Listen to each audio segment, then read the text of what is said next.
discussion is going to be on the difference between taking like what we would consider a training max and an external lift.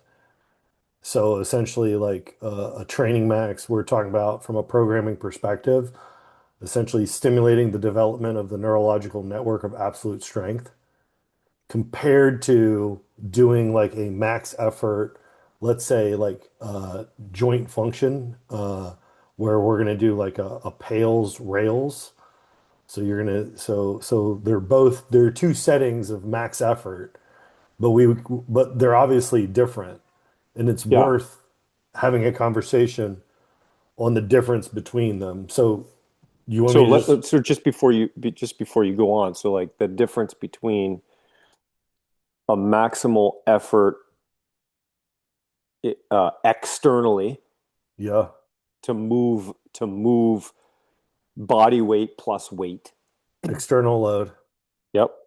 Versus, and I'm just saying this just because, there might be some listeners that don't know what pails and rails are, versus a maximal effort isometric contraction, Yes. which according to the literature and according to the internal isometric continuum of absolute is most commonly associated with a PIMA, Yeah.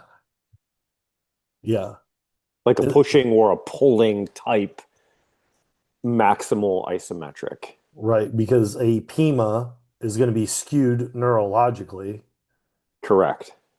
Correct. right? So I think specifically we can kind of talk a little bit about that first before we maybe talk a little bit about the difference and we have spoken about this in the past, so it might be a bit of a review, but our thought based on our reading of the literature on isometric loading, both pushing and holding type isometrics, is that, and part of the reason why we created the internal isometric continuum was that, when you think about the two ecosystems that we're trying to influence, one is biological, one is neurological, that we felt, and again, supported by the evidence, that if you're trying to influence the nervous system, so creating a neurological output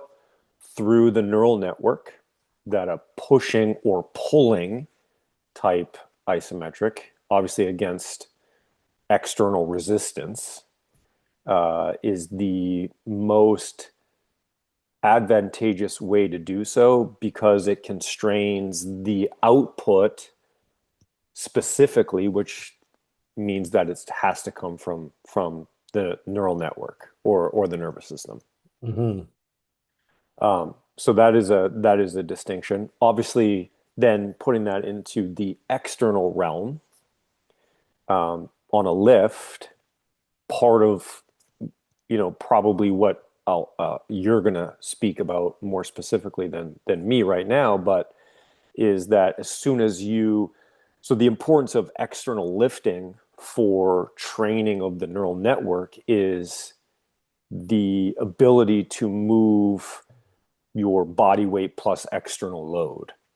And by adding that external load that you would do on a lift, it allows you to constrain that effort even more specifically into the nervous system because, as we've spoken about and written about with respect to our concept of the neural network, part of what we're trying to do when we stimulate or when we use maximal efforts is we're trying to do two important things to the network.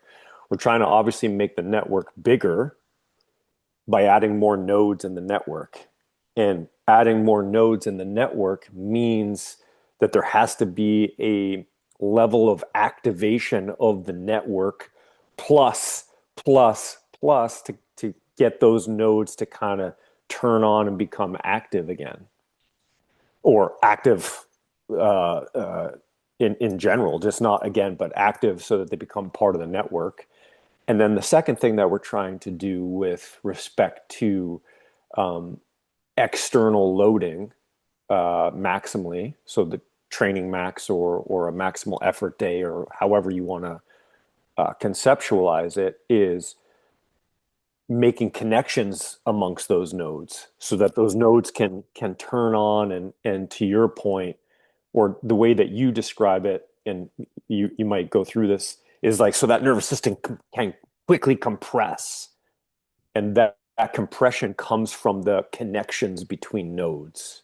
Hmm. So I think that kind of outlines like what we're talking about with respect to like a maximal effort pales contraction or rails contraction